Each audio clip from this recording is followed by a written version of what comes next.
మనం నిన్న flower Hans కి డీవార్మింగ్ చేసాం కదా, 24 అవర్స్ తర్వాత వెళ్ళి చూసా ఇలాగవుతుందని అస్సలు అనుకోలేదు మావా.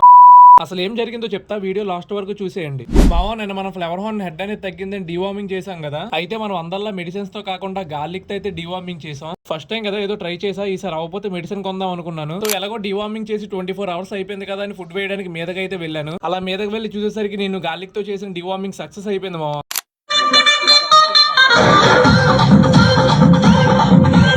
సక్సెస్ అని ఎలా చెప్తున్నా బ్రో అని మీరు అనొచ్చు, చూపిస్తాను చూడండి. వీడియోలో కనిపిస్తుంది కదా, డీవార్మింగ్ చేయకముందు దీని హెడ్ అనేది ఎలా ఉండేది, డీవార్మింగ్ అయి 24 అవర్స్ అయింది, ఇప్పుడు ఎలాగుందో చూడండి. ఇది నేనేమనుకున్నానంటే డీవార్మింగ్ చేశాక దీని హెడ్ సైజ్ అనేది మళ్ళీ నార్మల్ సైజ్ లాగా వచ్చేస్తుంది అనుకున్నా, బట్ నిన్నటికన్నా ఈ రోజు చాలా పెద్దది అయిపోయింది దీని హెడ్ అనేది. 1 డే లో దీని హెడ్ అనేది ఎంత పంప్ అవుతుందని నాకు అస్సలు తెలియదు. ఓన్లీ ఈ ఫ్లవర్ హార్న్ అనే కాదు, మీకు మన వీడియోలో చెప్పాను కదా హెడ్ పాప్ అనేది ఇంకా మిగతా ఫిషెస్ కూడా స్టార్ట్ అవుతుందని. ఇప్పుడు వాటికి కూడా హెడ్ అనేది మంచిగా పంప్ అయిపోయింది అనమాట. మీకు వీడియోలో కనిపిస్తుంది కదా, చూసారు ఎంత బాగా పంప్ అయిందో హెడ్ అనేది. ఎవరైతే నన్ను డీవార్మింగ్ చేయమన్నారో వాళ్ళందరికీ థ్యాంక్స్ మావా, ఎందుకంటే మీరు చెప్పకపోతే నేను చేసేవాడినే కాదు. నాకు దీని వల్ల చాలా ప్లస్ అయింది. సరే మావ, ఇంకా నెక్స్ట్ వీడియోతో కలుద్దాం, ఉంటా, బాయ్.